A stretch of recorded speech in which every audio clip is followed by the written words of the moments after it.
जी मैं इस वक्त जोड़िया बाज़ार में मौजूद हूँ और रमज़ान की आमद है। पिछला रमज़ान भी जो है वो लॉकडाउन में गुज़रा और ये इस दफ़ा भी जो है रमज़ान लॉकडाउन में ही आ रहा है। और इस हवाले से जो है हम दुकानदारों, होलसेलरों और शहरियों से जो है उनके तासुरात लेते हैं। आइए चल के उनसे बातचीत करते हैं कि वो क्या कहते हैं।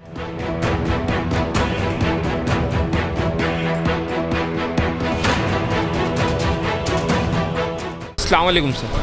पिछला रमज़ान भी जो है वो लॉकडाउन में गुज़रा था और ये रमज़ान भी जो है लॉकडाउन में है, तो क्या कहते हैं इस दफ़ा जो है चीनी के हवाले से जो चीनी के रेट आसमान को छू रहे हैं, रमज़ान में कोई आवाम को रिलीफ़ मिलेगा? रिलीफ का मकसद क्या है? ये तो गवर्नमेंट ही रिलीफ दे सकती है ना, आवाम तो नहीं दे सकती है। हमको तो जिस रेट में चीनी मिलेगी हम उस रेट से बेचेंगे। हमें तो इस पर 5-10 पैसे जो ना पर केजी मिलते हैं। चाहे चीनी 100 रुपये किलो मिले तब भी हमको वही मिलेंगे, हमको 60 रुपये किलो मिले, 80 रुपये किलो मिले तब भी वही मिलेंगे हमको। हमें तो सामने से अगर मतलब सप्लाई आएगी तो हम वो मतलब बेचेंगे ना। हमारी तो दुकान खुली है, जब तक है दुकान हमारी तो सेल पॉइंट चालू है, लेकिन हमको सामने से अगर मिलेगी तो हम मतलब बिल्कुल देंगे, क्यों नहीं देंगे। अगर लाइसेंस इशू होगा तो अच्छी बात है ना। हम भी उनसे मतलब जिस तरह जो होगा उसी तरह उनसे लेंगे, जिस तरह भी उनसे लेते हैं इसी तरह लेंगे। हमें तो मतलब यहाँ पे दुकान पे माल चाहिए, अगर माल मिलेगा तो हम तो मतलब माल बेचेंगे ही ना।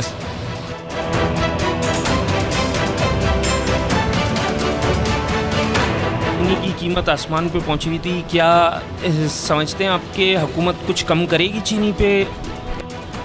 हुकूमत क्या कम करेगी? हुकूमत के इख्तियार में नहीं है, बल्कि ये हुकूमत ने कंट्रोल किया है, वरना इस वक्त चीनी यहाँ पे 120 रुपये हो चुकी होती। अब दोबारा ये बढ़ के तकरीबन 98 से 90 रुपये पे आ गई होलसेल में। ये जो लाइसेंस की बात हो रही है ये इसी वजह से कहा जा रहा है कि इससे जो होलसेलर हैं और जो बड़े बड़े डीलर हैं चीनी के, उनको लाइसेंस इस मद में दिया जाएगा कि वो अपने तमाम जहाँ जहाँ चीनी फ़रोख्त कर रहे हैं उन सब की डिटेल देना, कितनी चीनी, ये सब भी इसके अंदर शामिल है। तो ये एक अच्छा इक़दाम है।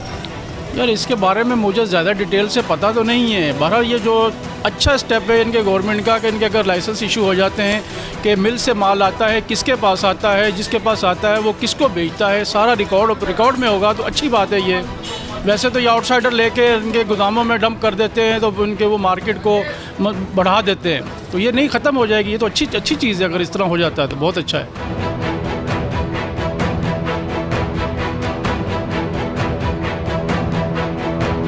अच्छा, मुझे ये बताइएगा कि पिछले साल की निस्बत इस बार रमज़ान की आमद के मौके पर रेटों में कितना फ़र्क है? खजूर की रेट बहुत सारा फ़र्क है सर। पिछले साल 24,000 तक मन के रेट गया है। इस साल वही माल जो है 8,000, 7,000, 7,500, 3 मन रेट चल रहे हैं, यानी 200 रुपये किलो। पिछले साल 600 रुपये किलो होल सेलिंग रेट था।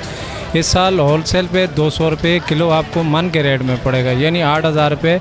सबसे अच्छा ईरान वाला माल मज़ाफ़ती काला पैकेट वाला वो पड़ेगा आपको। और इसके बनस्बत जो है रफ्तन सारा शक्कर का है, अपना है, बसरा इराक वाला है, बहुत सारा यानी दर बदर जो है बहुत ज़्यादा निकल रहा है।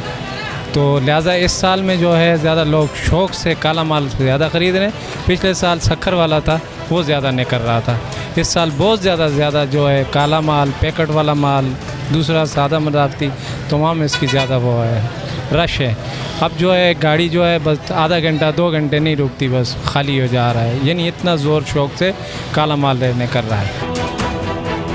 मुझे ये बताएं कि पिछले साल भी रमज़ान जो है वो लॉकडाउन में आया था और इस बार भी रमज़ान लॉकडाउन में ही है, तो क्या समझते हैं आप कि इस साल हुकूमत कुछ आवाम को रिलीफ फराहम करेगी? नहीं, ये उम्मीद तो बिल्कुल भी नहीं है, इसलिए कि किसी हुकूमत से भी नहीं है, ना सूबाई से है ना वफाक का। तो खैर यहाँ कोई काम नहीं है, लेकिन कोई प्राइस चेक करने वाला है ही नहीं।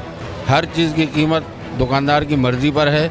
एक जगह से आपको एक रेट मिलेगा, दूसरी जगह से दूसरा रेट मिलेगा, और क्योंकि कोई पूछगछ है ही नहीं, कोई डिप्टी कमिश्नर, असिस्टेंट कमिश्नर, उस लेवल का कोई काम नहीं हो रहा है यहाँ पर, तो लिहाजा ज़ाहिर है उसका नतीजा अवाम ही भुगत रहे हैं। तो मुश्किल ही है हर आदमी के, इंसान के लिए, आम आदमी के लिए बहुत मुश्किल है।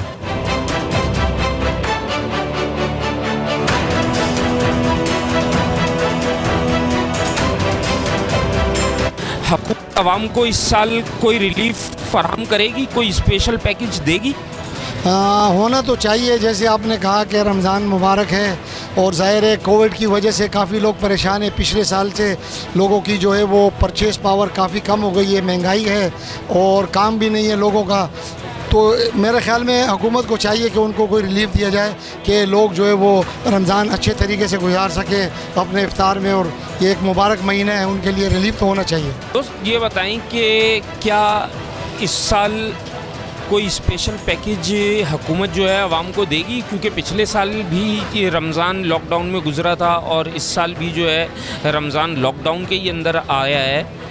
तो हुकूमत कोई स्पेशल पैकेज देगी या कोई रिलीफ फराहम करेगी आवाम को? सर देखें, आप बिल्कुल वजह ये बात कर रहे हैं, लेकिन मैं हर साल यहाँ ख़रीदारी करने आता हूँ, लेकिन पिछले साल की निस्बत इस मरतबा में देख रहा हूँ कि 2000 रुपये का मन के ऊपर इजाफा है। जो चीज़ मुझे 6000 रुपये में जो खजूर मिल रही थी वो अभी 8000 रुपये में। और सबसे बड़ी बात ये कि देखें, आप यहाँ इर्द गिर्द देखें, कोई अवामी नुमाइंदा नहीं है, कोई यहाँ प्राइस कंट्रोल करने वाले नहीं है, कुछ भी नहीं है। आवाम को क्या रिलीफ देंगे ये? तो मेरी आला हुक्मरान से और सबसे यही गुजारिश है कि प्लीज़ यहाँ पर आकर एक नज़र षानी करें ताकि गरीब आदमी को एक रिलीफ मिल सके।